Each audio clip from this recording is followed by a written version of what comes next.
Hi everybody! In this video I'll be discussing the purpose of a matter of balance. I'm going to discuss my professional and ethical responsibilities as a matter of balance coach, as well as my role in managing resources necessary for the successful completion of this 8-week course. So, what is a matter of balance?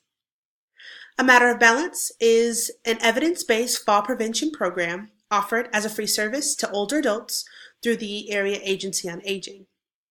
This program uses a combination of classroom discussions, presentations, and skill training, as well as activities to reduce the fear of falling, teach participants to set realistic goals about increasing activity levels, and teaching practical coping strategies among older adults.